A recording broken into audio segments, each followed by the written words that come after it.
பாடம் 10. நான் ஒரு கத்தோலிக்கன். யார்தான் மனிதன், யார்தான் கிறிஸ்தவன் ஆகிய வினாக்களுக்கான விடைகள் முதல் பாடங்களில் தெளிவாக விளக்கப்பட்டுள்ளன.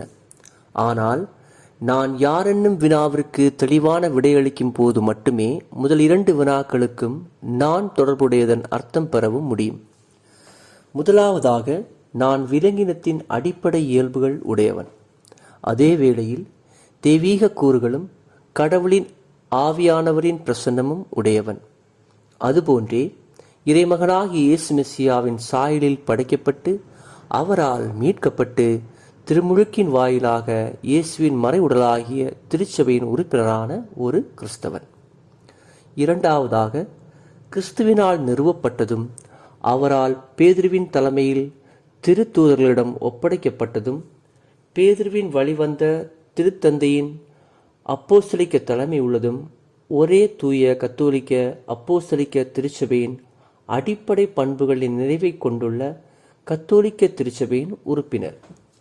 இன்று உலகிலுள்ள 120 கோடி கத்தோலிக்கர்களின் பெரும்பான்மையோரும் கத்தோலிக்கரான பெற்றோருக்கு பிறந்து குழந்தையாயிருக்கும் போதே திருமுழுக்கு வாயிலாக கத்தோலிக்க திருச்சபையில் உறுப்பினர் ஆனவர்களே.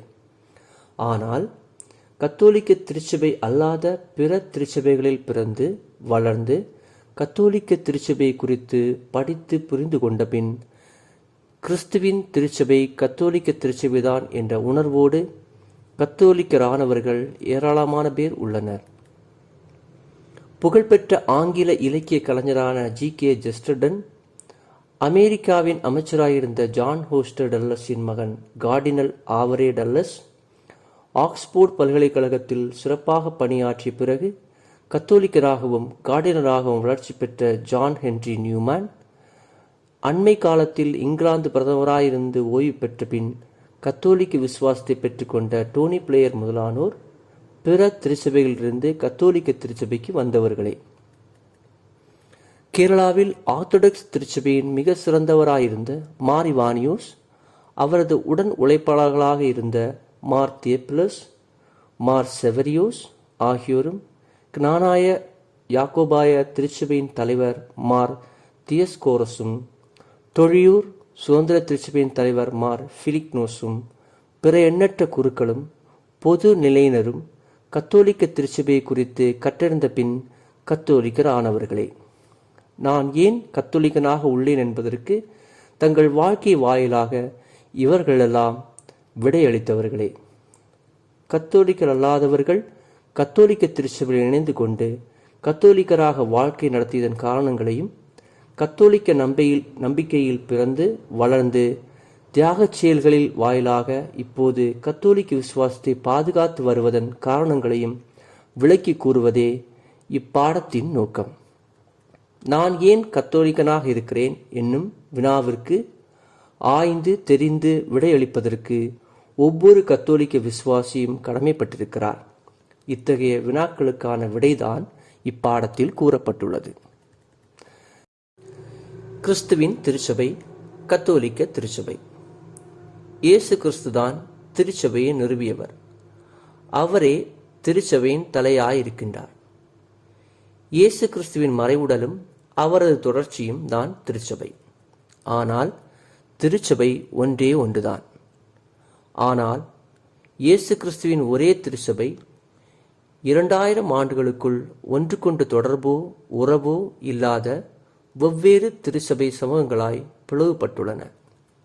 இன்று வெவ்வேறான திருச்சபை சமூகங்கள் செயல்படும் போது இயேசு கிறிஸ்துவின் உண்மையான திருச்சபையை எங்கேதான் கண்டடைவது? கிறிஸ்துவின் திருச்சபையின் நிறைவை எங்கே காண முடியும்? இயேசு கிறிஸ்து நிறுவியதும் திருத்தூதர்கள் பறை சாற்றியதும் அவர்களது வழித்தோன்றல்கள் வழிநடத்தி செல்வதுமான ஒரே தூய கத்தோலிக்க திருச்சபை மட்டுமே ஆகும். கத்தோலிக்க திருச்சபை இந்த உரிமையை நிலைநாட்டுவதின் காரணங்களை வலியுறுத்தி விளக்குவது தான் இப்பாடத்தின் நோக்கம். கிறிஸ்துவின் திருச்சபை தந்தை கடவுளின் மனித குலத்தோடுள்ள அன்பு மிகவும் தெளிவுடன் இயேசுவின் மனு உருவாதலில் வெளிப்படுகிறது. தன் ஒரே மகன் மீது நம்பிக்கை கொள்ளும் எவரும் அழியாமல் நிலைவாழ்வு பெறும் பொருட்டு அந்த மகனையே அளிக்கும் அளவுக்கு கடவுள் உலகில் மேல் அன்பு கூர்ந்தார். தூய யோவான் 3:16. தந்தை கடவுளின் மனிதனோடு உள்ள அன்பு இயேசுவின் இறப்பிற்கும் உயிர்ப்பிற்கும் பிறகு திருச்சபை என்னும் அமைப்பின் வாயிலாகவே தொடர்கிறது. அதாவது சிலுவையில் இறந்து உயிர்த்தெழுந்த இயேசு உலகம் முடியும் வரை மனிதரை அன்பு செய்வதும் மனிதனோடு இருப்பதும் திருச்சபை வாயிலாகவே. ஆதலால் இயேசு என்னும் தனிநபரிடமிருந்து விலகி நின்று கொண்டு திருச்சபையை புரிந்து கொள்வதற்கும் அதனை பற்றி விளக்குவதற்கும் இயலாது. அவ்வளவுக்கு அதிகமாக கிறிஸ்துவும் திருச்சபையும் நெருங்கிய உறவு கொண்டுள்ளன. திருச்சபைக்கு கிறிஸ்துனுடையதல்லாமல் வேறு வெளிச்சமில்லை. திருச்சபை தந்தையர்கள் விரும்பி கூறுகின்ற ஒரு உமைப்படி திருச்சபை சந்திரனுக்கு ஒப்பானதே. சந்திரன் தானாக ஒளிர்வதில்லை. சந்திரனின் ஒளி முழுவதும் சூரியனிலிருந்து பிரதிபலிக்கிறது. தந்தை கடவுளின் விருப்பாற்றலில் உருவாக்கப்பட்ட திட்டம்தான் திருச்சபை. உலகம் தோன்றிய காலத்திலிருந்தே அடையாளங்கள் வாயிலாக திருச்சபை பிரசன்னமாயிருந்தது. மனித வரலாற்றின் பல கட்டங்களின் வாயிலாக திருச்சபை தனி வடிவம் பெற்றிருந்தது. இஸ்ராயலருடைய பழைய உடன்படிக்கையினுடையவும் வரலாற்றில் திருச்சபை வியக்கத்தகுந்த வகையில் தயாரிக்கப்பட்டிருந்தது. இயேசுவின் மனித அவதாரத்தோடு திருச்சபைக்கு தெளிவான தொடக்கமிடப்பட்டது. இறையாட்சி குறித்து இயேசுவின் போதனை திருச்சபை பிரசன்னத்தை குறிப்பிடுகிறது. தூய மார்க்கு 1:15. திருச்சபைக்கு உறுதியான ஒரு அடித்தளமும் நிலைத்தன்மையும் தேவை என உணர்ந்த இயேசு பேதுருவின் தலைமையில் 12 தூதர்களை நியமித்தார். அவ்வாறு அவர்கள் திருச்சபையின் 12 அடித்தள தூண்களாயினர். தமது இறுதி உணவின் வாயிலாகவும் சிலுவை இறப்பு வாயிலாகவும் இயேசு திருச்சபைக்கு புறப்பளித்தார். சிலுவையில் அறையப்பட்ட இயேசுவின் திருவிழாவிலிருந்து வழிந்தோடிய இரத்தமும் நீரும் திருச்சபையின் தொடக்கத்தையும் வளர்ச்சியையும் குறிக்கிறது. தூக்கத்திலிருந்த ஆதாமின் விழாவிலிருந்து ஏவாள் உருவாக்கப்பட்டது போன்று சிலுவையில் அறையப்பட்டு இறந்த இயேசுவின் பிளக்கப்பட்ட இதயத்திலிருந்து தான் திருச்சபை பிறந்தது என புனித அம்புரோசியார் கூறுகிறார். இயேசு உயிர்த்தெழுந்த 50ஆம் நாள் பெந்தேகோஸ்து நாளில் தூய ஆவியை அனுப்பி திருச்சபையை வெளிப்படுத்தவும் புனிதப்படுத்தவும் செய்தார். உலக முடிவில் திருச்சபையின் பணி நிறைவடையவும் கிறிஸ்துவின் மாட்சிமிக்க 2ஆம் வருகையின் போது திருச்சபை அதன் முழு மாட்சிமையை அடையும். சுருக்கமாக கூறினால் திருச்சபை ஒரு குறிப்பிட்ட நிமிடத்தில் நிறுவப்பட்டது அல்ல. மாறாக மீட்பு வரலாற்றின் வெவ்வேறு நிகழ்வுகளோடு தொடர்புபடுத்தி பார்த்தால் மட்டுமே கிறிஸ்துவின் திருச்சபையை நம்மால் புரிந்து கொள்ளவும் இயலும். இவ்வுலகில் நமக்கு கண்ணுக்கு புலனாகும் அளவிலுள்ள இயேசு கிறிஸ்துவின் திருவுடல்தான் திருச்சபை. அதே வேளையில் அது தூய ஆவியின் ஆலயமும் ஆகும். இயேசுவின் லட்சிய கனவான இறையரசுக்கான வழியும் வழிகாட்டியும் தான் திருச்சபை. உலக முடிவு வரையும் உள்ள அனைத்து மக்களையும் இறையரசுக்கு அழைத்து கொண்டு சேர்ப்பதற்கான பொறுப்பு திருச்சபைக்கு உள்ளது. இயேசு திருப்பொழிவு செய்யப்பட்டவர் அல்லது மெசியா என்னும் நிலையில் அவர் நிறைவு செய்த இறைவாக்குரைக்கும் பணியும் குருத்துவ பணியும் ஆட்சி பணியுமான தூதரை பணிகளை, அதாவது கற்பித்தல், புனிதப்படுத்துதல், சாட்சியத்தின் வாயிலாக வழிநடத்துதல் ஆகிய திருப்பணிகளை உலக முடிவு வரை செயல்படுத்தி நிறைவு செய்ய வேண்டிய கடமை திருச்சபைக்கு உள்ளது. திருச்சபை என்ற சொல்லுக்கு அழைத்து சேர்க்கப்பட்டவர்களின் சமூகம் என்பதே பொருள். ஒவ்வொரு மனிதனும் இயேசுவில் நிறைவு கண்டு இறை வழிபாட்டில் நம்பிக்கை கொண்டு அறிக்கையிட்டு பதிலளித்து திருமுழுக்கின் வாயிலாக தூய ஆவியை பெற்றுக்கொண்டு ஒரு சமூகமாக மாறுகின்றனர். இவ்விதமாக கடவுளால் அழைத்து சேர்க்கப்பட்ட திருமுழுக்கு என்னும் அருள் அடையாளம் வாயிலாக தூய ஆவியை பெற்றுக்கொண்ட ஒரு தல திருச்சபையும் அனைத்துலக சமூகத்தையும் திருச்சபை என்ற சொல் அர்த்தமாக்கிக் கொள்கின்றது. வெவ்வேறு உருவகங்கள் வாயிலாக திருவிவிலியம் திருச்சபையை விளக்குகின்றது.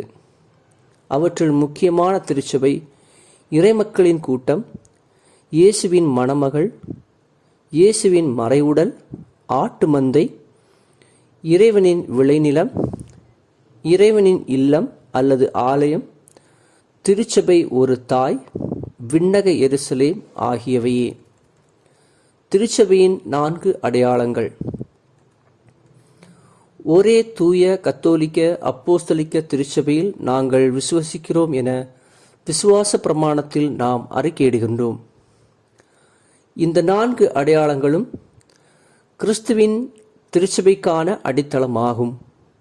இந்த அடையாளங்களில் ஏதாவது ஒன்றின் இழப்போ குறைவோ ஏற்படின் அது திருச்சபையின் இழப்பாகவும் குறைபாடாகவும் கருதப்படும். இன்று நிசையா விசுவாச பிரமாணத்தை அறிக்கையிடுகின்ற வெவ்வேறு திருச்சபைகள் உள்ளன. இத்திருச்சபைகளுக்கெல்லாம் இந்த 4 அடையாளங்களும் இருப்பினும் இவை முழுமையாக அமைந்திருப்பது கத்தோலிக்க திருச்சபையில் மட்டுமே ஆகும். இந்த 4 அடையாளங்களையும் சுருக்கமாக அறிந்து கொள்ள முயல்வோம். ஒரே திருச்சபை. திருச்சபையின் ஒருமையை 3 வகைகளில் புரிந்து கொள்ளலாம். முதலாவதாக, திருச்சபை அவளது பிறப்பிடம் காரணமாக ஏகமானதே. தந்தை, மகன், தூய ஆவி ஆகிய மூவொரு கடவுளின் ஒன்றிப்புதான் திருச்சபையின் பிறப்பிடமும் முன்மாதிரியும் ஆகும். தூய மூவொரு கடவுளின் விருப்பாற்றலிலிருந்துதான் திருச்சபை என்ற திட்டம் உருவமைப்பானது. இரண்டாவதாக, திருச்சபை அவளை நிறுவியவர் காரணமாக ஏகமானதே. தந்தை கடவுளின் ஒரே மகனும் வாக்கும் ஆகிய இயேசு மெசியாவால் திருச்சபை நிறுவப்பட்டது. இயேசு தமது சிலுவை மரணம் வாயிலாக எல்லா மனிதரையும் ஒன்றிணைக்கவும் கடவுளோடு ஒப்புரவாக்கிக் கொள்ளவும் செய்தார்.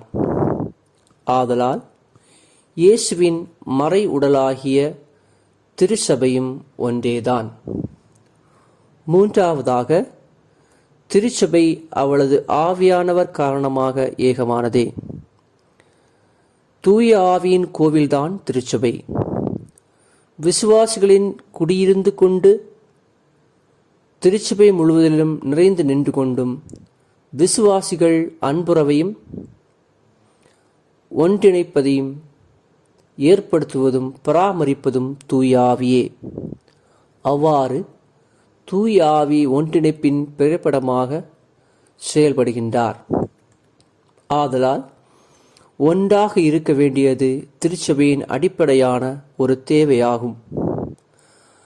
அலெக்சாண்ட்ரியாவில் உள்ள புனித கிளமெண்ட் கீழ்வருமாறு கூறுகிறார்: எவ்வளவு வியப்புக்குரிய ஒரு மறைபொருள்! எல்லோருக்கும் தந்தையாய் ஒருவர், எல்லோருக்குமாக ஒரு வாக்கு, எல்லா இடங்களுமாய் இருக்கும் தூய ஆவியும் ஒருவரே. கன்னியாகியும் தாயும் ஒருவர் மட்டுமே.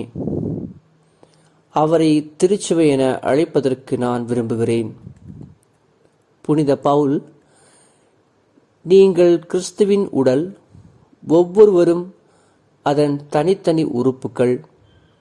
எனவே நாம் எல்லோரும் ஒரே தூய ஆவியால் ஒரே உடலாய் இருக்கும்படி திருமுழுக்கு பெற்றோம். எனவே நீங்கள் ஒரே எதிர்நோக்கு கொண்டு வாழ அழைக்கப்பட்டிருக்கிறீர்கள். ஒரே எதிர்நோக்கி இருப்பது போல் உடலும் ஒன்றே, தூய ஆவியும் ஒன்றே. அவ்வாறு ஆண்டவரும் ஒருவரே. நாம் கொண்டுள்ள நம்பிக்கை ஒன்றே, திருமுழுக்கும் ஒன்றே என கற்பிக்கின்றார். மேலும் அவர் எல்லாரும் கிறிஸ்துவில் ஒன்றே என கூறுகின்றார்.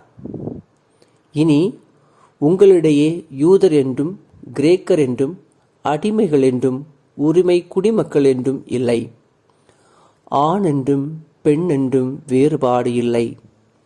கிறிஸ்து இயேசுவோடு இணைந்துள்ள நீங்கள் யாவரும் ஒன்றாய் இருக்கிறீர்கள். ஒன்றிப்புக்கு வேண்டியுள்ள கிறிஸ்துவின் மன்றாட்டில் நாம் கீழ்வருமாறு காண்கிறோம். எல்லோரும் ஒன்றாய் இருப்பார்களாக. தந்தையே, நீர் என்னுள்ளும் நான் உம்முள்ளும் இருப்பது போல் அவர்களும் ஒன்றாய் இருப்பார்களாக. இதனால் நீரே என்னை அனுப்பினீர் என்று உலகம் நம்பும். இந்த ஒன்றிணைப்புதான் கிறிஸ்துவை பின்பற்றுவோரின் அடையாளம் என கிறிஸ்து தெளிவுபடுத்தியுள்ளார். ஒரே திருச்சபைதான் என சொல்லும்போது கூட திருச்சபையிலுள்ள வெவ்வேறு வகைகளை குறித்தும் திருச்சபையின் ஒன்றிப்பை குறித்தும் திருச்சபை புரிந்துள்ளது. திருத்துதர்களின் நற்செய்தி பணியின் விளைவாக வெவ்வேறு நாடுகளிலும் வெவ்வேறு பண்பாடுகளில் திருச்சபை சமூகங்கள் உருவாகின. ஒவ்வொரு இடத்திலும் வெவ்வேறு விதமான திருச்சபை சமூகங்கள் தோன்றின. ஆராதனை முறையிலும் இறையியலிலும் ஆன்மீகத்திலும் சட்டத்திட்டங்களின் ஒழுங்கமைப்பிலும் ஒவ்வொரு திருச்சபையிலும் வேறுபாடுகள் ஏற்பட்டன. இந்த வேறுபாடுகள் திருச்சபையின் ஒன்றிப்பை பாதிக்காது எனவும் ஒன்றிப்பு என்பது ஒரே சீரான நிலை அல்ல எனவும் திருச்சபை உணர்ந்திருக்கிறது. தொடக்க காலத்திலேயே வேறுபாடுகளால் ஆன வெவ்வேறு தர திருச்சபைகள் தோன்றியிருந்தன. ஆனால் 3 கருத்துகளில் எல்லா திருச்சபைகளும் ஒருமையை பாதுகாத்து வந்தன. முதலாவதாக, திருத்தூதர்களிடமிருந்து கிடைக்கப்பெற்ற ஒரே நம்பிக்கையை அறிக்கையிடுதல். இரண்டாவதாக, அருள் அடையாளங்களின் மீதுள்ள பொதுவான நம்பிக்கையும் விளக்க உரைகளும் கொண்டாட்டமும். மூன்றாவதாக, குருத்துவ அடையாளம் வாயிலாக அப்போஸ்தலிக்க வழித்தோன்றல், அதாவது அப்போஸ்தலிக்க அதிகாரம். சுருங்க கூறின், திருச்சபைகளில் ஒன்றிப்பு என்பது அவற்றின் ஒழுங்கமைப்பிலுள்ள ஒற்றுமையல்ல என்பதும், திருச்சபைகளின் வேறுபாடுகளை அங்கீகரிக்கின்ற ஒன்றிப்பையே திருச்சபை குறிக்கோளாக கொண்டுள்ளது என்பதும் தெளிவாகிறது. வெவ்வேறான மனிதர்கள் ஒரே விசுவாசத்திலும் ஒரே அருள் அடையாளத்திலும் வாழவும், ஒரே அப்பத்திலிருந்து உண்ணவும், ஒரே ஆயரின் அப்போஸ்தலிக்க தலைமையில் வளரவும் செய்வதும் திருச்சபை ஒன்றேதான் என்பதற்கான வெளிப்பாடான அடையாளமாகும். அனைத்துலக திருச்சபையின் ஆயர்கள் பேதுருவின் வழித்தோன்றலான திருத்தந்தையுடன் ஒன்றித்திருப்பது வாயிலாக திருச்சபை ஒன்றேதான் என தெளிவாகிறது. ஆனால் பேதுருவின் வழித்தோன்றலான திருத்தந்தை அனைத்துலக திருச்சபை ஒன்றேதான் என்பதற்கான கண்கூடான அடையாளமும் ஒன்றிப்பின் மையமும் ஒன்றிப்பின் பாதுகாவலருமாயிருக்கிறார். உலகின் இப்போது 23 கத்தோலிக்க திருச்சபைகள் பேதுருவின் வழிவந்தவரான திருத்தந்தையின் தலைமையில் ஒன்றித்து ஒரே திருச்சபையாய் இருக்கின்றன. இதுவே கத்தோலிக்க திருச்சபை. திருச்சபை வரலாற்றில் அவ்வப்போது பிளவுகளும் பிரிவினைகளும் ஏற்பட்டதுண்டு. அவ்வாறு வெவ்வேறு கத்தோலிக்க திருச்சபையிலிருந்து அகன்று தனிமைப்பட்டு செயல்படத் தொடங்கின. இன்று காணப்படும் கிறிஸ்தவ திருச்சபைகளில் திருச்சபை ஒன்றேதான் என்னும் சிறப்புத்தன்மை தெளிவாய் அமைந்திருப்பது கத்தோலிக்க திருச்சபையில் மட்டுமே ஆகும்.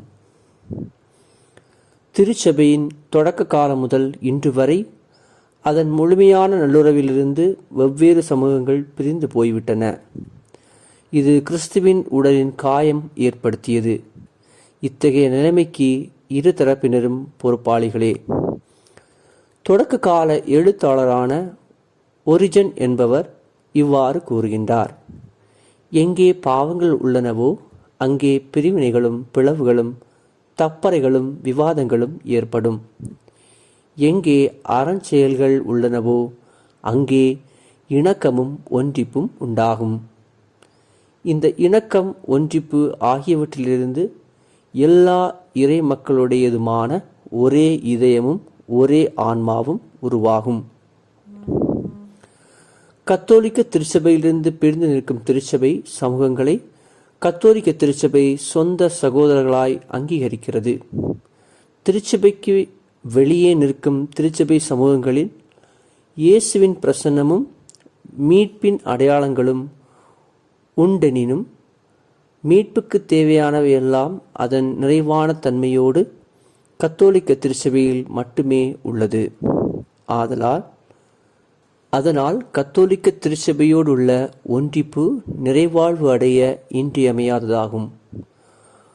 திருச்சபை ஒன்றிப்பு குறித்துள்ள 2ஆம் வத்திக்கான் திருச்சங்கத்தின் விதி தொகுப்பில் கீழ்வருமாறு கூறப்பட்டுள்ளது.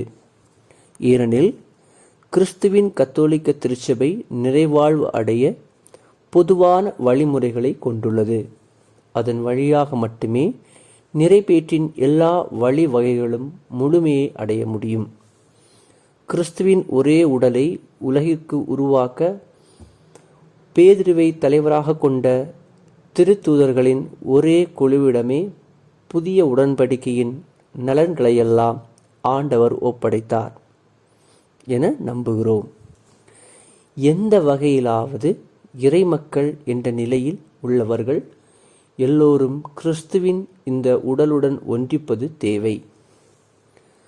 ஒன்றிப்பின் நிறைவும் அடையாளமும் கத்தோலிக்க திருச்சபைதான் எனவும் மீட்பின் நிறைவுக்குள் கடந்து வர கத்தோலிக்க திருச்சபையோடு ஒன்றிப்பு தேவை எனவும் திருச்சங்கம் கற்பிக்கிறது.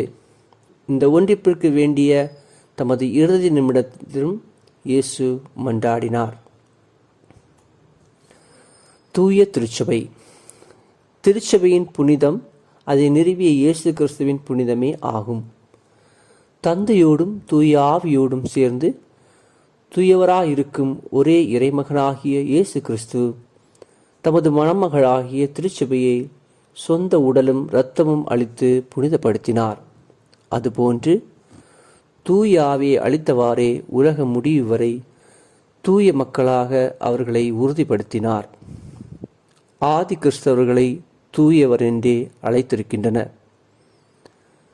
கிறிஸ்துவின் மறைவுடலாகிய திருச்சபை கிறிஸ்து வாயிலாகவே புனிதப்படுத்தப்படுகிறது. கிறிஸ்தவர் ஒவ்வொருவரும் புகுமுக அருள் அடையாளங்களான திருமுழுக்கு, உறுதி பூசுதல், தூய நற்கருணை ஆகியவை வாயிலாக மெசியாவின் புனிதத்தில் பங்கு சேர்கின்றனர். இயேசுவின் பிரசன்னமும் மீட்புக்கு தேவையான அவரது கொடைகளும் இவற்றின் நிறைவும் கத்தோலிக்க திருச்சபையில் மட்டுமே உள்ளன.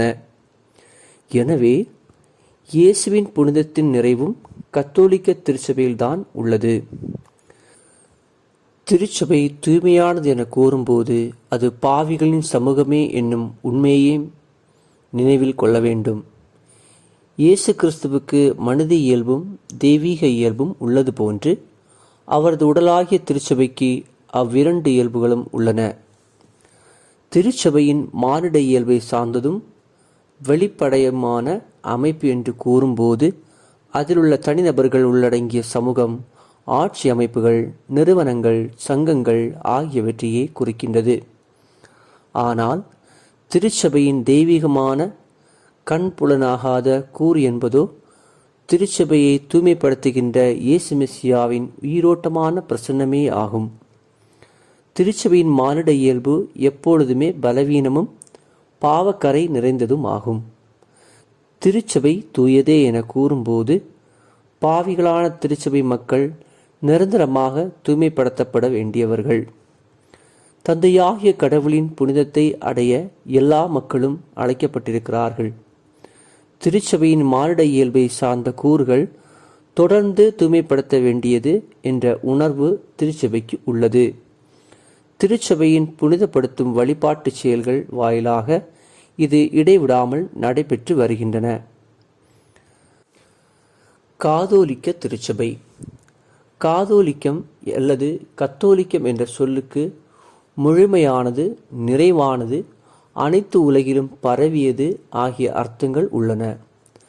திருச்சபையில் கிறிஸ்து பிரசன்னமாயிருப்பதால் திருச்சபை காதோலிக்கம் ஆகிறது. அந்தியோக்கியாவின் புனித இக்னாத்தியோஸ் கூறுவது, இயேசு கிறிஸ்து எங்கே இருக்கிறாரோ அங்கே கத்தோலிக்க திருச்சபை உள்ளது. அனைத்துக்கும் மேலாக கிறிஸ்துவை திருச்சபைக்கு தலையாக தந்தருளினார். திருச்சபையே அவரது உடல். கிறிஸ்து இவ்வுலகில் தமது உடலாக விளங்கிய திருச்சபையை தலைமை பொறுப்பு ஏற்றார். கிறிஸ்து வழியாக இறைவன் வழங்கிய எல்லா கொடைகளும் ஆற்றல்களும் திருச்சபைக்கு வந்து சேருகின்றன. மீட்புக்காக தம்மிடமுள்ள அனைத்தையும் கிறிஸ்து திருச்சபைக்கு வழங்குகிறார். குறைவற்றதும் நிறைவானதுமான நம்பிக்கையை அறிக்கையிடுதல், அருளடையாள வாழ்க்கை, அப்போஸ்தலிக்க வழித்தோன்றலின் வாயிலாக திருநிலைப்பாடு பெற்றவர்களின் திருப்பணி, இம்மூன்றும் மீட்புக்கான திருச்சபையின் வழிகளாகும். திருச்சபை பெந்தேகோஸ்து நாள் முதல் காதோலிக்கமாயிருக்கிறது. இயேசு கிறிஸ்துவின் இரண்டாம் வருகை வரையிலும் திருச்சபை அவ்வாறு இருக்கவும் செய்யும். ஆயர் உள்ள இடத்தில் திருச்சபை உள்ளது எனவும், ஆயரின் தலைமையில் திருப்பலி சமர்ப்பிக்கும் தல திருச்சபை கத்தோலிக்க திருச்சபைதான் எனவும் அந்தியோக்கியாவின் புனித இக்னாத்தியோஸ் கற்பித்தார். ஒரு ஆயரின் ஆளுகைக்குட்பட்ட ஒரு வட்டார ஆராதனை சமூகம் அதிலேயே முழுமையுடையதாகும், அதாவது காதோலிக்கமாகும். கத்தோலிக்க தன்மை கொண்ட ஒரு தல திருச்சபை உலகிலேயே ஏனைய தல திருச்சபைகளுடன் திருப்பதி வாயிலாக நல்லுறவு கொள்ளும்போது தான் திருச்சபையின் கத்தோலிக்கத்தன்மை முழுமையானதாகிறது.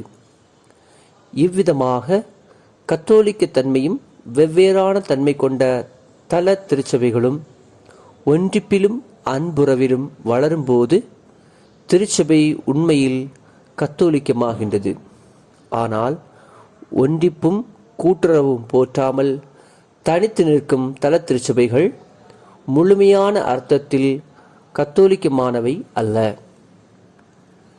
நீங்கள் உலகெங்கும் சென்று படைப்புக்கெல்லாம் நற்செய்தியை பறைசாற்றுங்கள் என்னும் இயேசுவின் அறைகூவலுக்கிணங்க திருச்சபை அடிப்படையாகவே உலகெங்கும் பரவி இருக்கின்றது என அர்த்தமாகிறது.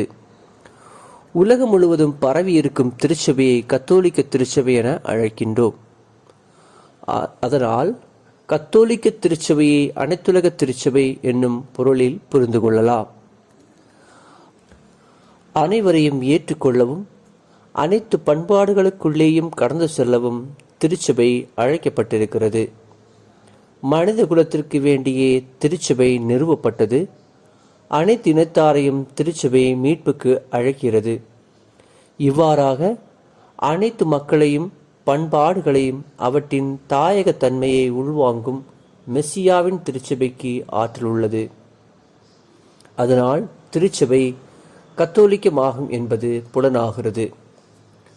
ஆதி திருச்சபையில் தப்பறைகள் போதிப்பவரிடமிருந்து உண்மையான திருச்சபையை வேறுபடுத்தி அறிவதற்கான உண்மையான விசுவாசம் கற்பிக்கும் திருச்சபை என்னும் பொருளில் கத்தோலிக்கம் என்ற சொல்லை பயன்படுத்த தொடங்கினர். அவ்வாறு உண்மையான விசுவாசம் கற்பிக்கும் திருச்சபை கத்தோலிக்க திருச்சபையே என திருச்சபை தந்தையர்கள் கற்பித்தனர். காலப்போக்கில் உண்மையான திருச்சபை கத்தோலிக்க திருச்சபைதான் என அறியப்பட்டது. ரோமை திருத்தந்தையோடு உறவுள்ள திருச்சபைகளே இன்று கத்தோலிக்க திருச்சபை என்று அறியப்படுகின்றன. கிறிஸ்துவின் திருச்சபை கத்தோலிக்க திருச்சபை ஆகும் என இரண்டாம் வத்திக்கான் சங்கம் கற்பிக்கின்றது. பேதுருவின் வழித்தோன்றலான திருத்தந்தையும் அவருடன் ஒன்றிப்படைய ஆயர்களும் சேர்ந்து இத்திருச்சபையை வழி நடத்துகின்றனர். இப்போது உலகில் வெவ்வேறு திருச்சபைகள் உள்ளன. ஆனால் கிறிஸ்து விரும்பியவாறு கத்தோலிக்க அன்புறவு தெளிவுடன் புலப்படுவது கத்தோலிக்க திருச்சபையிலே தான். காதோலிக்கம் என்பது திருச்சபைக்கு தகுதி கொடுக்கும் ஒரு சிறப்பு சொல் ஆகும். காதோலிக்க பண்பை முழுமையாக உள்வாங்கும் திருச்சபையை தான் கத்தோலிக்க திருச்சபை என அழைக்கிறோம். சுருக்கமாக சொன்னால், இயேசு கிறிஸ்து பிரசன்னமாயிருப்பதும் கிறிஸ்துவின் உடலை முழுமையாக பெற்றுள்ளதும் நிறைவான உண்மை விசுவாசத்தை அறிக்கையிடுவதும் அருளடையாள வாழ்வடைவதும் குருத்துவம் என்னும் அருள்பொழிவு வாயிலாக அப்போஸ்தலிக்க வழிமரபு உடையதும் அன்புறவும் ஒன்றிப்பும் பாதுகாக்கப்படுவதும் உலகெங்கும் பரவியிருப்பும் எல்லாவிதமான பண்பாடுகளையும் உள்வாங்கிக் கொள்வதுமான திருச்சபைதான் முழுமையான அர்த்தத்தில் கத்தோலிக்கம் என அழைக்கப்படுகிறது. அப்போஸ்தலிக்க திருச்சபை. கிரேக்க மொழியின் அப்போஸ்தலஸ் என்ற சொல்லிலிருந்துதான் அப்போஸ்தலர் என்ற வார்த்தை தோன்றியது. சுரியானி மொழியில் ஸ்லீகா என்ற சொல் அப்போஸ்தலர்களை குறிக்கிறது. ஸ்லீகா அல்லது அப்போஸ்தலர் என்ற சொல்லுக்கு அனுப்பப்பட்டவர் என்பதே பொருள். தம்மோடு இருக்கவும் தமது மீட்பு பணிகளை தொடர்ந்து செயல்படுத்துவதற்குமாக இயேசு 12 திருத்தூதர்களை அல்லது அப்போஸ்தலர்களை தேர்ந்தெடுத்தார். இயேசுவின் எல்லா செயல்களுக்கும் அவர்கள் சாட்சிகளே. அவர்கள் இயேசுவிடமிருந்து நேரடியாக கண்டதும் கேள்வியுற்றதும் அனுபவித்து அறிந்தவைகளுமே அவர்களது கிறிஸ்து அனுபவத்தின் அடித்தளம். நீங்கள் உலகெங்கும் சென்று படைப்புக்கெல்லாம் நற்செய்தியை பறைசாற்றுங்கள் என்னும் உயிர்த்தெழுந்த இயேசுவின் கட்டளைகளை ஏற்றுக்கொண்ட திருத்தூதர்கள் உலகில் வெவ்வேறு பகுதிகளில் சொல்லவும் இயேசு என்னும் நற்செய்தியை பறைசாற்றலாம் செய்தனர். அவ்வாறு வெவ்வேறு இடங்களில் திருத்தூதர்களால் திருச்சபை நிறுவப்பட்டது. ஏதாவது ஒரு திருத்தூதரோடு தொடர்புபடுத்தி நம்பிக்கையை ஏற்றுக்கொண்டு அமைக்கப்பட்ட திருச்சபை அப்போஸ்தலிக்க திருச்சபை ஆகும். காரணம், அப்போஸ்தலர்களின் அடித்தளத்தின் மீதுதான் திருச்சபை கட்டப்பட்டிருக்கிறது. இதனை குறித்து புனித பவுல் திருத்தூதர்கள், இறைவாக்கினர்கள் ஆகியோர்களை அடித்தளமாகவும் கிறிஸ்து இயேசுவை மூளைக்கல்லாகவும் கொண்டு அமைக்கப்பட்ட கட்டிடமாய் இருக்கிறீர்கள் என கூறியுள்ளார். திருத்தூதர்களாகிய அடித்தளத்தின் மீது தான் திருச்சபை அமைக்கப்பட்டிருக்கிறது என்பது திருச்சபையின் அடிப்படையான நம்பிக்கையாகும். திருத்தூதர்களின் போதனையையும் கிறிஸ்து அவர்களிடம் ஒப்படைத்த திருப்பணியையும் தான் திருச்சபை இன்று தொடர்ந்து செயல்படுத்தி கொண்டிருக்கிறது. சுருங்க கூறின், அப்போஸ்தலர்களின் கிறிஸ்து அனுபவம், போதனை இவற்றின் அடிப்படையில்தான் திருச்சபை அப்போஸ்தலிக்க திருச்சபை என சொல்வதின் அர்த்தமே அடங்கியுள்ளது. திருத்தூதர்களின் வழித்தோன்றலான ஆயர்கள் அப்போஸ்தலிக்கத்தின் தொடர்ச்சியும் அடையாளமும் ஆவார்கள். திருத்தூதர்களின் தலைவரான பேதுருவும் மற்ற திருத்தூதர்களும் இயேசு கிறிஸ்துவில் ஒன்றித்திருத்து கொண்டு அப்போஸ்தலிக்கத்தின் முழுமையையும் நிறைவையும் தெளிப்படுத்தினர். திருத்தூதர்களின் வழித்தோன்றல்களான ஆயர்கள் அப்போஸ்தலிக்க தலைவரான பேதுருவின் வழித்தோன்றலான திருத்தந்தையோடு ஒன்றித்திருந்தவாறே இயேசுவில் ஒன்றாகும் போதுதான் அப்போஸ்தலிக்கம் முழுமை பெறுகின்றது. அன்புறவும் ஒன்றிப்பும் கத்தோலிக்க திருச்சபையில் மட்டுமே நிலை பெற்றிருப்பதால் அப்போஸ்தலிக்கத்தின் முழுமை கத்தோலிக்க திருச்சபையில் மட்டுமே உள்ளது. கத்தோலிக்க திருச்சபை. தொடக்க காலம் முதல் கிறிஸ்துவின் திருச்சபை கத்தோலிக்க திருச்சபை என்றே அறியப்பட்டிருந்தது. கிறிஸ்துவின் சீடர்கள் கிறிஸ்தவர்கள் என அழைக்கப்பட்டதும் அந்தோக்கியாவில் வைத்தே ஆகும். அந்தோக்கியாவின் ஆயராயிருந்த புனித இக்னாத்தியோஸ் என்பவர் தான் கிறிஸ்துவின் திருச்சபையை முதலாக கத்தோலிக்க திருச்சபை என்று அழைத்தவர். தொடர்ந்து வந்த பெரும்பான்மையாரான திருச்சபை தந்தையர்களும் கிறிஸ்துவின் திருச்சபையை கத்தோலிக்க திருச்சபை என்று அழைத்தனர். கிபி 451 நடைபெற்ற கால்சிதோன் திருச்சங்கம் வரையிலும் உலகெங்கிலும் உள்ள கிறிஸ்தவ திருச்சபை கத்தோலிக்க திருச்சபை என்றே அறியப்பட்டிருக்கின்றது. கிபி 451 கத்தோலிக்க திருச்சபையிலிருந்து பிரிந்து போனவர்கள் யாக்கோபாயர்கள் எனவும், கிபி 1054 கத்தோலிக்க திருச்சபையில் உறவு விட்டு சென்றவர்கள் கீழ்த்திசை கிரேக்க திருச்சபைகளின் ஆர்த்தடாக்ஸ் எனவும், கிபி 16ஆம் நூற்றாண்டில் திருச்சபையிலிருந்து பிரிந்து சென்றவர்கள் புரோட்டஸ்டாண்ட் எனவும் அறியப்பட்டனர். அவ்வாறு கத்தோலிக்க திருச்சபையுடனான உறவை துண்டித்து கொண்டவர்கள் அவர்களுடைய திருச்சபைக்கென புதிய பெயர் சூட்டிக்கொள்ளவும் கட்டாயத்துக்கு உள்ளாக்கினர். சுருக்கமாக கூறினால், இயேசு கிறிஸ்து நிறுவியதும் திருத்தூதர்கள் பறைசாற்றியதும் அவர்களின் வழித்தோன்றல்களால் வழிநடத்தப்படவும் செய்கின்ற ஒரே தூய கத்தோலிக்க அப்போஸ்தலிக்க திருச்சபை கத்தோலிக்க திருச்சபையே ஆகும். கிறிஸ்துவின் திருச்சபை சிதைக்கப்பட்டு பல பகுதிகளாகப்பட்டு எனவும், அதனால் உண்மையான திருச்சபையை கண்டடைய இயலாது எனவும், திருச்சபை பிளவுண்டு சிதறடிக்கப்பட்டு விட்டது எனவும், இனிமேலும் திருச்சபையை மீண்டும் நிறுவ வேண்டுமெனில் புது திருச்சபையை தோற்றுவிக்க வேண்டும் எனவும் உள்ள சிந்தனைகளுக்கும் இறையியல் சார்ந்த அடிப்படைகள் எதுவுமில்லை.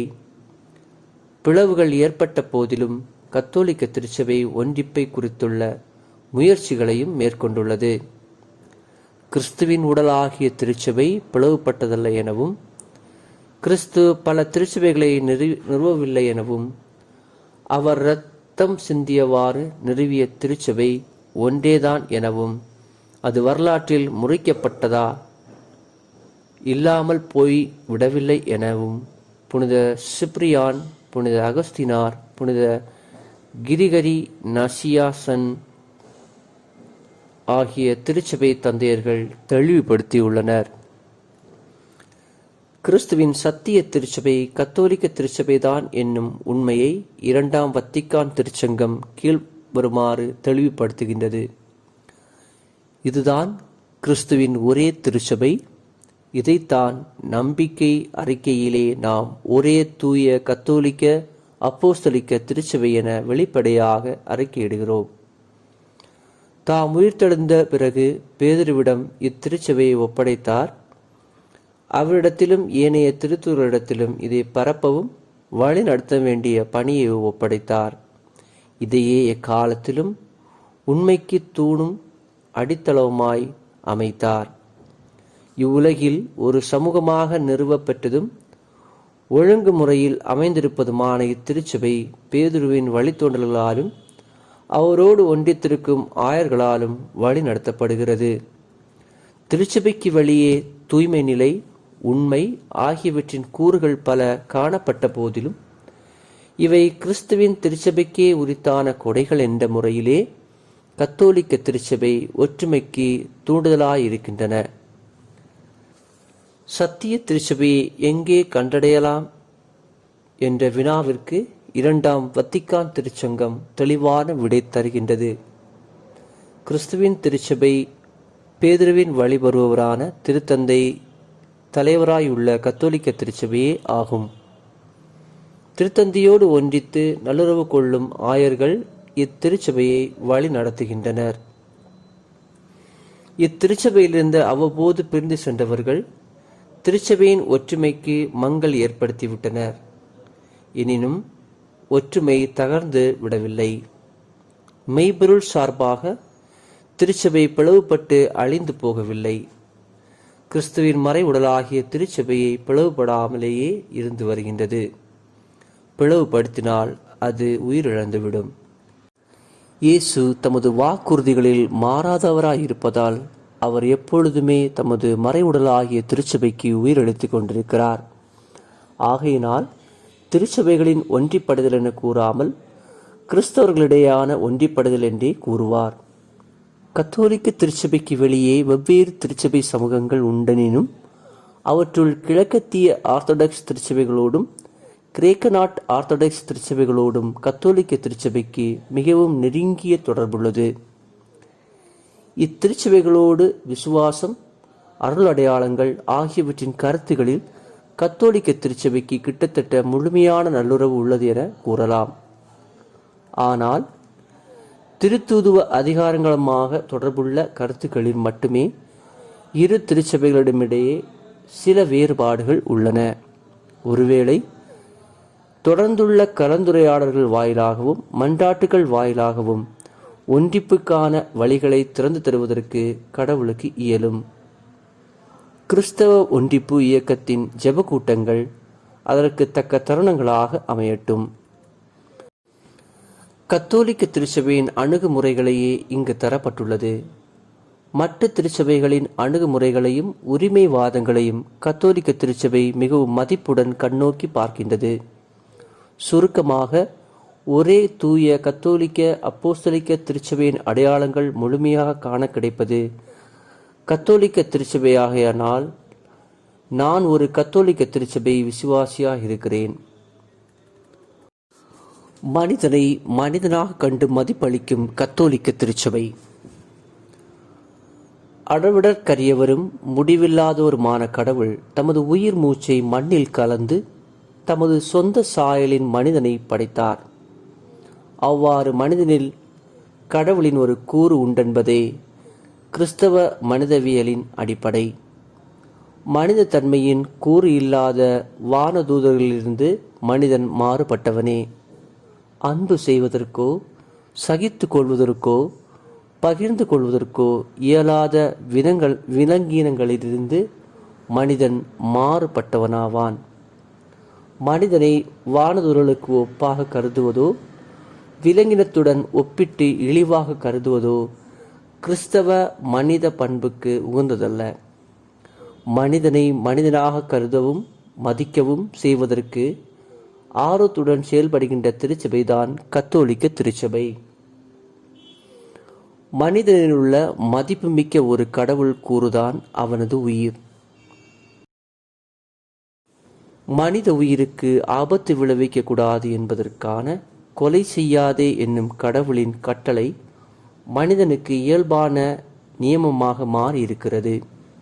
கொலை செய்தல், ஏதாவது முறையில் உயிருக்கு ஆபத்து விளைவித்தல், தற்கொலை, கருகலைப்பு, இன்று தாண்டவமாடி கொண்டிருக்கும் கொலை கலாச்சாரம் ஆகியவற்றுக்கு எதிராக துணிவுடன் அறைகூவல் விடுக்க கத்தோலிக்க திருச்சபைக்கு தான் இயலும். அது மட்டுமின்றி உயிரை பாதுகாப்பதற்கான பிற முயற்சிகளிலும் திருச்சபை ஆர்வத்துடன் ஈடுபட்டு கொண்டிருக்கிறது. செயல்பட மனமின்றி விலகி இருப்பதல்ல, செயலாற்றுவதே திருச்சபையின் பணி.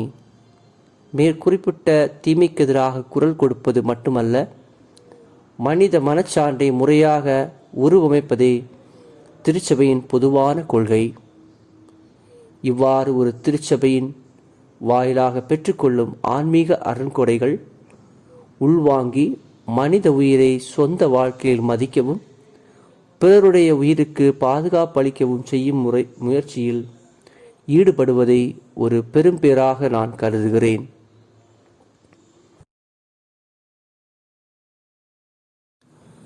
மனித மாண்பும் அன்பு பணிகளும். மக்கள் தொண்டே மகேசன் தொண்டு என்று சொல்வதுண்டு. கிறிஸ்தவ அறப்பணியாக இயேசு வலியுறுத்தி கூறுவது, நீங்கள் உலகெங்கும் சென்று நற்செய்தியை பறைசாட்டுங்கள், உடல் நலம் குன்றியவர்களை குணமாக்குங்கள் என்பதே ஆகும். இயேசு தாமே நற்செய்தி அறிவிக்கவும் நோயாளிகளுக்கு குணமளிக்கவும் செய்திருந்தார். போதிப்பதும் குணப்படுத்துவதுமே அவருடைய பணி ஆகும். இயேசு கற்பித்து கொண்டே குணப்படுத்தினார், குணப்படுத்தி கொண்டே கற்பித்தார். திருச்சபை வரலாற்றின் தொடக்கத்திலிருந்தே நோயுற்றோருக்கு சேவை புரியும் இயேசுவின் கட்டளையை திருச்சபை ஏற்றுக்கொண்டுள்ளது.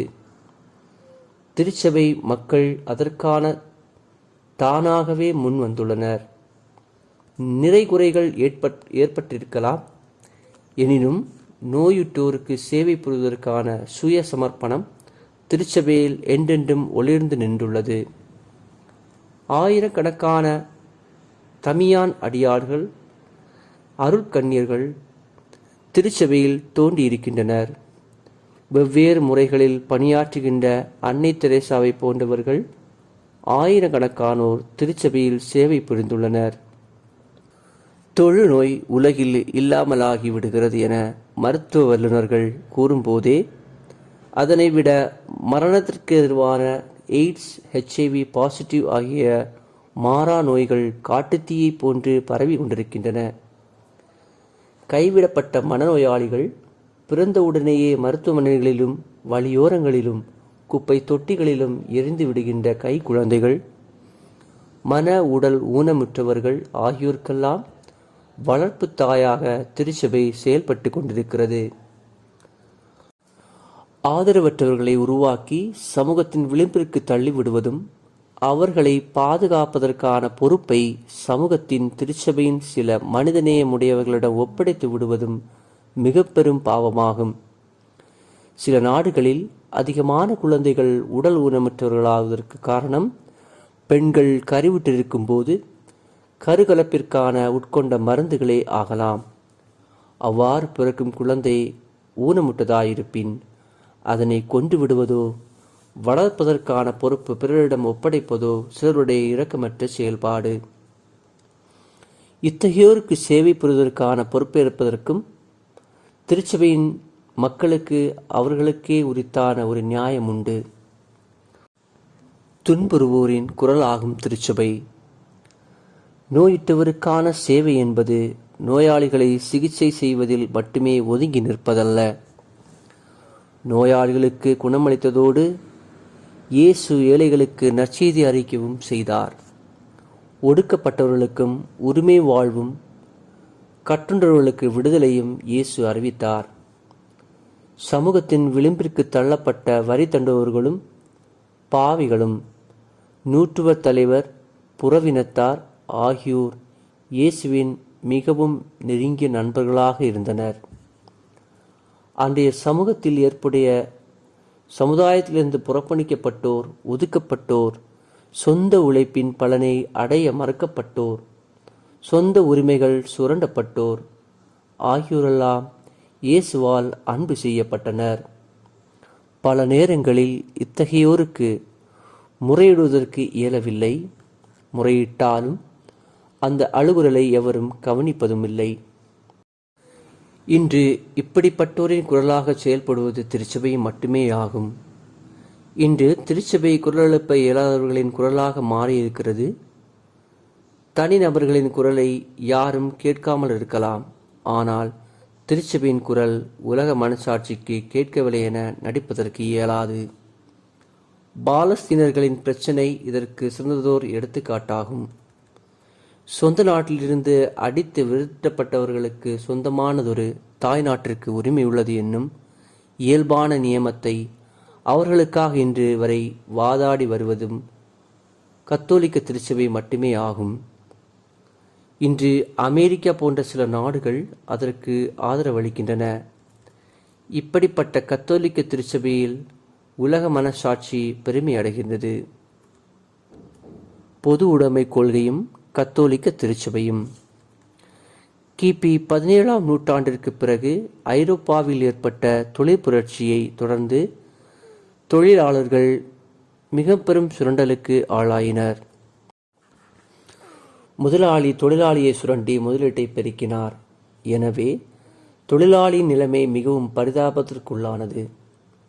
இந்த பின்னணியில் சுரண்டுதலுக்கு ஆளாகும் தொழிலாளர்களை பாதுகாக்க வேண்டுமென்ற அடிப்படை சிந்தனையிலிருந்துதான் கம்யூனிசம் என்னும் பொது உடைமை கொள்கை உருவானது. எல்லாவித சுரண்டலுக்கும் அடிப்படை காரணம் தனியார் சொத்துதான் எனவும், தனியார் சொத்து இல்லாமலானால் மட்டுமே சுரண்டலையும் முடிவுக்கு கொண்டு வர முடியும் எனவும் கார்ல் மார்க்ஸ் கருதினார்.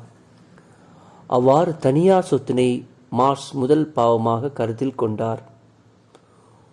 ஒரு நாட்டின் சொத்து முழுவதும் அரசுக்கு சொந்தமானது எனவும், ஒவ்வொரு நபருக்கும் தேவையானதை அரசு பகிர்ந்து கொடுத்துவிடும் எனவும், சொத்து முழுவதையும் அரசு உரிமையாக்கி கொள்வதற்கு புரட்சி தேவையானது எனவும், அதற்கான எந்த வழிமுறைகளையும் கையாளலாம் எனவும் மார்க்ஸ் கற்பித்தார். மேலும் மதமும் கடவுளுமெல்லாம் புரட்சியின் பெரும் ஆர்வத்தை மனிதனிடமிருந்து கெடுத்து விடுகின்ற அபின் அல்லது போதைகள் எனவும், அதனால் மதம் கம்யூனிசத்திற்கு எதிரி எனவும் மார்க்ஸ் வலியுறுத்தினார். எவ்வாறாயினும் புரட்சியின் வாயிலாக கம்யூனிஸ்ட் ஆட்சி ஏற்பட்டுவிட்டால் சுரண்டல் இல்லாமல் அனைவரும் சமத்துவ நிலையில் வாழ்கின்ற சொர்க்க பூமி உருவாகும் எனவும் மார்க்ஸ் கற்பித்தார். ரஷ்யா, சீனா, கியூபா, வியட்நாம், கிழக்கு ஐரோப்பிய நாடுகள் போன்ற உலகின் வெவ்வேறு நாடுகளில் புரட்சியின் வாயிலாக கம்யூனிஸ்ட் ஆட்சி நிறுவப்பட்டது. ஆனால் காரல் மார்க்ஸ் கற்பனை செய்தது போன்று கம்யூனிஸ்ட் சொர்க்கம் எந்த நாட்டிலுமே உண்மையாகவில்லை. அது மட்டுமின்றி ஆட்சியின் கீழ் மக்கள் அனுபவித்த துயரங்களை கேட்டறிந்த உலக மக்கள் அதிர்ச்சிக்குள்ளாயினர். சுரண்டலுக்கு ஆளான தொழிலாளர்களை காப்பாற்றுவதற்காக வந்த கம்யூனிசம் மனிதனின் அடிப்படையான தனிநபர் சுதந்திரத்தை மறுத்துவிட்டது. கருத்துக்களை வெளிப்படுத்துவதற்கான உரிமைகள் பறிக்கப்பட்டன. பத்திரிகை சுதந்திரம் தடை செய்யப்பட்டது. புரட்சியின் பேரில் லட்சக்கணக்கான மக்கள் கொலை செய்யப்பட்டனர். மனித உரிமைகளை அடியோடு ஒழித்து கட்டினர். கடவுள் நம்பிக்கை உள்ளவர்களை கொடூரமாக துன்புறுத்தினர். கோவில்களையும் துறவியர் இல்லங்களையும் மடங்களையும் மூடிவிட்டனர். இத்தகைய மனிதநேயமற்ற சர்வதிகார ஆட்சியைத்தான் கம்யூனிஸ்ட் நாடுகளில் வலுக்கட்டாயமாக நடைமுறைப்படுத்தினர். சுருக்கமாக கூறினால், மனிதனை காப்பாற்றுவதற்கென்று வந்த கம்யூனிசம் மனிதனை அழித்து விடுகின்ற, அச்சுறுத்துகின்ற அபாய நிலையாக மாறிவிட்டது. இப்போது நாடுகள் பலவும் கம்யூனிஸ்ட் இரும்பு கரங்களிலிருந்து விடுபட்டு விட்டன. ரஷ்யாவிலும் ஜெர்மனியிலும் கிழக்கு ஐரோப்பிய நாடுகளிலும் மக்கள் கம்யூனிசத்தின் பிடியிலிருந்து விடுதலை பெற்றனர். ஜனநாயகமும் கருத்து சுதந்திரமும் கடவுள் நம்பிக்கையும் அவர்களுக்கு திரும்பவும் கிடைத்துவிட்டன. அவ்வாறு பல்லாண்டு அனுபவித்து வந்த துன்பங்களுக்கு, கம்யூனிஸ்ட் கொடுமைகளுக்கும் பெருமளவு தீர்வு ஏற்பட்டுவிட்டது. கம்யூனிசத்தின் வீழ்ச்சிக்கு கத்தோலிக்க திருச்சபை மிக பெரும் பங்காற்றியுள்ளது. மனிதனை குறித்துள்ள கார்ல் மார்க்சின் சிந்தனைகள் முழுமையானதுமல்ல என்பதே திருச்சபையின் அறிவுரை. மனிதன் வெறும் உலகை சார்ந்தவனாக மட்டுமே மார்க்ஸ் கற்பித்துள்ளார். மனிதனின் பிரச்சனைகளுக்கெல்லாம் காரணம் செல்வம் மட்டுமே என்னும் அடிப்படையில்தான் அவர் தன் சிந்தனைகளை உருவாக்கினார். மனிதனிடமுள்ள உணர்ச்சி, மனம், ஆன்மீகம், அறிவு ஆகியன சார்ந்த மதிப்பீடுகளுக்கு மார்க்ஸ் மதிப்பளிக்கவில்லை. ஆகையினால் மார்க்சின் தத்துவங்கள் அடிப்படையாக மனிதனுக்கு எந்த நன்மையும் விளைவிக்காது என திருச்சபை தொடக்கத்திலிருந்தே அறிவுறுத்தி வந்துள்ளது. மார்க்சின் கோட்பாடை நடைமுறைப்படுத்த முயன்ற நாடுகளெல்லாம் தோல்வியை ஒப்புக்கொண்டுள்ளன என்பதையும், மார்க்சின் பூவுலக சொர்க்கத்தை உருவாக்க முயன்றவர்கள் சொர்க்கத்திற்கு பதிலாக நரகத்தையே நன்கொடையாக அளித்துவிட்டனர் என்பதையும் வரலாறு தெளிவுபடுத்தியுள்ளது. சுருங்க கூறின், பொது உடைமை கொள்கையின் மனிதனை பற்றிய தவறான கண்ணோட்டத்தையும், அதன் கடவுள் மறுப்பு கொள்கையும், மனித உரிமைகளை தடை செய்யும் செயல்களையும், இரத்தம் சிந்தும் புரட்சியையும் கத்தோலிக்க திருச்சபை தொடக்கத்திலிருந்தே எதிர்த்து வந்திருக்கிறது. மார்க்சிசம் மனித குலத்திற்கு என்றுமே அச்சுறுத்தல்தான் என புரிந்து கொண்ட திருச்சபை அதற்கெதிராக உறுதியான நிலைப்பாடு கொண்டிருந்தது. அவ்வாறு கத்தோலிக்க திருச்சபை மார்க்சிசத்திற்கு மிக பெரும் எதிரியாக மாறிவிட்டது. இவ்வாறாக மனித குலத்தின் பேரழிவாக மாறிவிட்ட கம்யூனிசத்தை தோற்கடிப்பதற்காக துன்பங்களை தாங்கிக் கொள்ளுதல் வாயிலாகவும் இரத்த சாட்சியத்தின் வாயிலாகவும் கத்தோலிக்க திருச்சபை உறுதியுடன் முன் வந்துள்ளது. இவ்வாறு கம்யூனிசம் என்னும் பெரும் விபத்திலிருந்து மனித குலத்தை ஓரளவுக்கேனும் காப்பாற்றியது கத்தோலிக்க திருச்சபையே ஆகும். இந்த திருச்சபையில் உறுப்பினராயிருப்பதில் நான் பெருமிதம் கொள்கிறேன். கத்தோலிக்க திருச்சபையில் திருவிவிலியமும் நற்கருணையும். உயிர்த்தெழுந்த ஆண்டவராகிய இயேசு கிறிஸ்து உலக முடிவு வரை தமது மறைவுடலாகிய திருச்சபையில் திருவிவிலியம், தூய நற்கருணை ஆகிய இரண்டின் வாயிலாகவே வாழ்கிறார். இயேசு கிறிஸ்துவின் பிரசனத்தை இன்று நம்பிக்கை கொள்வோர் திருவிவிலியம், தூய நற்கருணை இவை வாயிலாக அனுபவிக்கின்றனர்.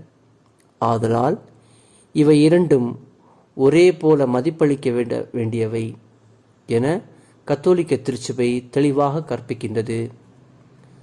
தூய நற்கருணையில் உள்ள இறை பிரசனம் போலவே திருவிவிலியத்திலும் கடவுளின் பிரசனம் உண்டு எனவும், அதனால் நம்பிக்கை கொள்வோருக்கு இறைவார்த்தையின் மேசையிலிருந்து அப்பத்தின் மேசையிலிருந்தும் ஊட்டம் அளிக்க வேண்டும் எனவும் இரண்டாம் வத்திக்கான் திருச்சங்கம் தெளிவாக கற்பிக்கின்றது.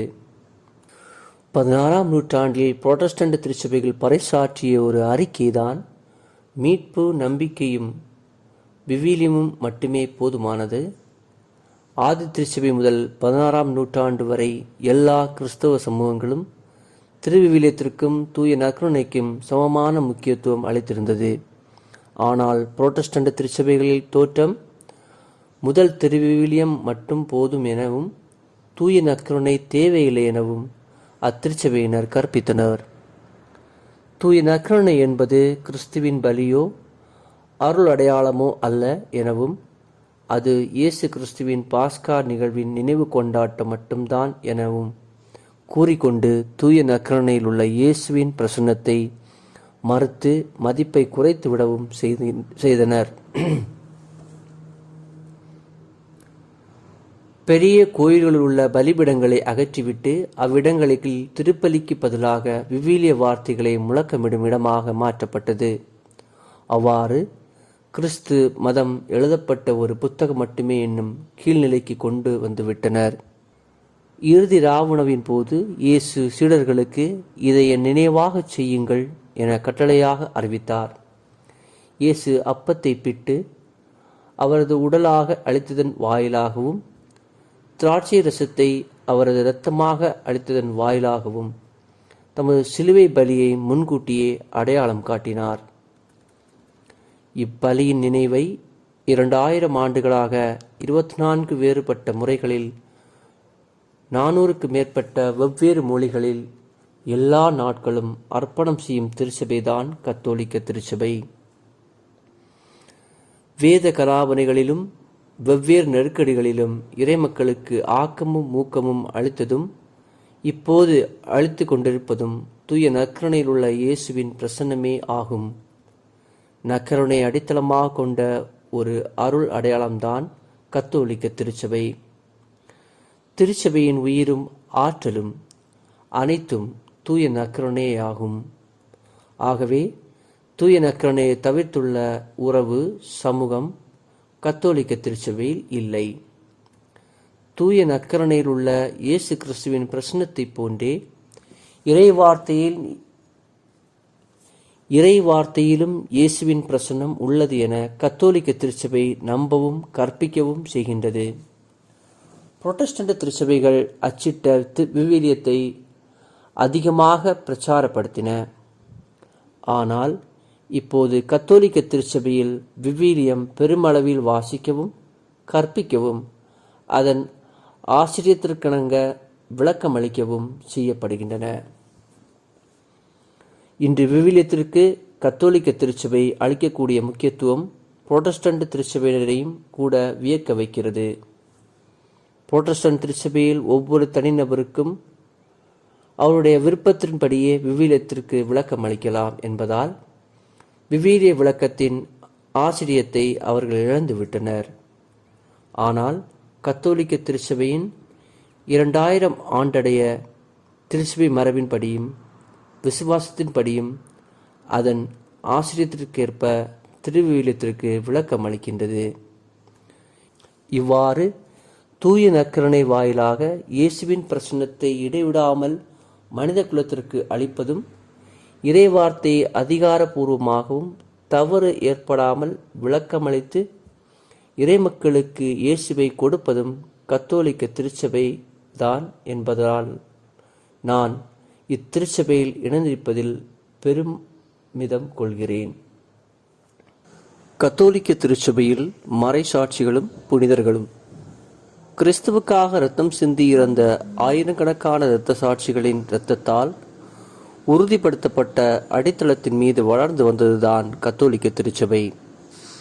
அதனால் இயேசு கிறிஸ்துவுக்காக உயிரை சமர்ப்பித்த எல்லா இரத்த சாட்சிகளையும் திருச்சபையை மதிக்கவும் மேன்மைப்படுத்தவும் செய்வதோடு அவர்களது பரிந்துரையை திருச்சபை இடைவிடாமல் வேண்டிக் கொள்ளவும் செய்கின்றது. அவர்கள் தங்களது வாழ்க்கையால் இயேசுவுக்கு சான்று பகிர்ந்ததால் இயேசுவோடு இணைந்து அவர்களும் மகிமையிலேயே உள்ளனர். அவர்களது இடைவிடாத பரிந்துரையும் மன்றாட்டும் தான் திருச்சபையின் ஆற்றல். இயேசு கிறிஸ்துவின் அறிவுரைகளையும் கட்டளைகளையும் முழுமையாக கடைபிடிக்கவும் கிறிஸ்தவ விழுமியங்களுக்கு ஏற்ப துணிவோடு வாழ்ந்து காட்டவும் செய்தவர்களே திருச்சபையின் புனிதர்கள். திருச்சபையின் 2000 ஆண்டடைய வாழ்விற்கிடையில் நூற்றுக்கணக்கான புனிதர்கள் திருச்சபையில் தோன்றியுள்ளனர். முதல் 7 நூற்றாண்டுகளில் வாழ்ந்திருந்த ஏராளமான மேற்கு கிழக்கு திருச்சபை தந்தையர்கள் உள்ளனர். அவர்களது தூய்மையும் புலமையும் முன்மாதிரியான வாழ்க்கையும் திருச்சபைக்கான மிக பெரும் செல்வங்களாகும்.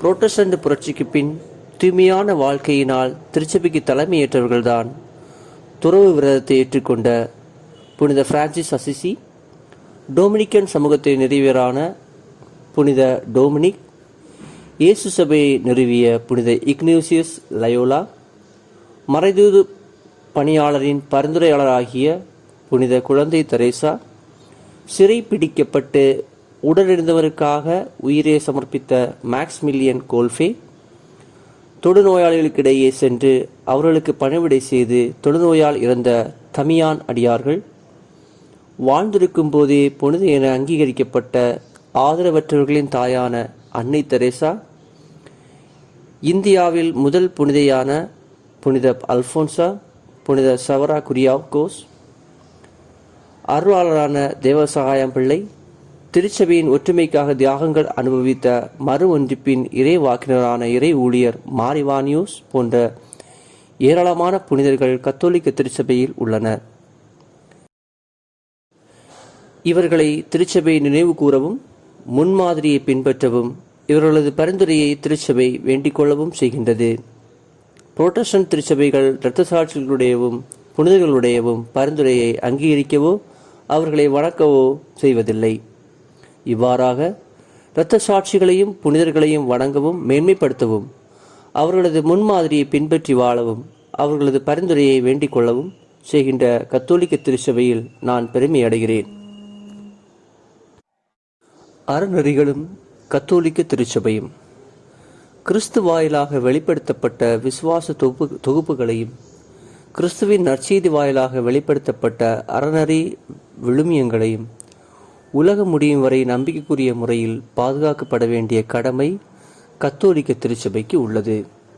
அதனாலேயே திருச்சபைக்குள் அவ்வப்போது உண்மையான விசுவாசத்திற்கு எதிராக தப்பறைகள் உருவான போதெல்லாம் சத்திய விசுவாசத்தை உறுதியாக பற்றி கொள்வதற்கு கத்தோலிக்க திருச்சபை முயற்சி கொண்டது.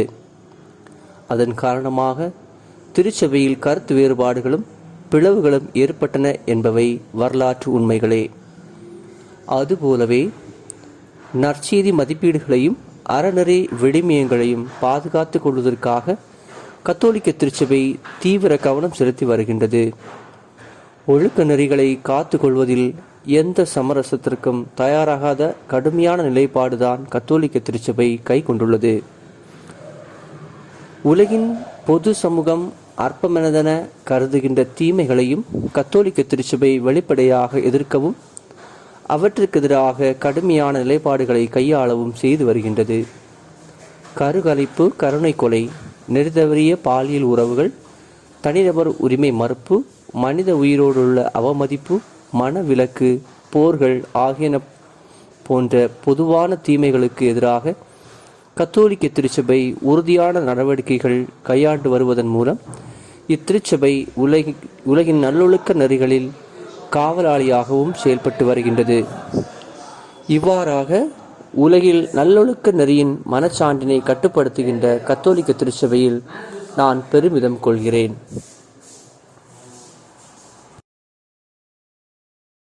சுருங்க கூறின், கிறிஸ்துவின் திருச்சபைக்கான முழுமைத்தன்மையுடையதும் மதை மாண்பினை ஏற்றுக்கொண்டு அதனை பாதுகாத்து வருவதும் குரலெழு இயலாதவர்களின் குரலாக செயலாற்றி வருவதும் உலகியலான நாத்திகம் கொள்கைகளுக்கு எதிராக போராடி வருவதும் இறைவார்த்தையும் தூய நற்கருணையும் இறைமக்களுக்கு இதமாகவும் அதிகார பொறுப்புணர்வுடனும் வழங்கி வருவதும் இரத்த சாட்சிகள் புனிதர்கள் ஆகியோரின் பரிந்துரைகள் உடையதும் உலக நல்லொழுக்க நெறிகளின் காவலாளியுமான கத்தோலிக்க திருச்சபையை நான் விசுவசிக்கிறேன். இத்திருச்சபையில் உறுப்பினராய் இருப்பதற்காக நான் கடவுளை போற்றுகிறேன்.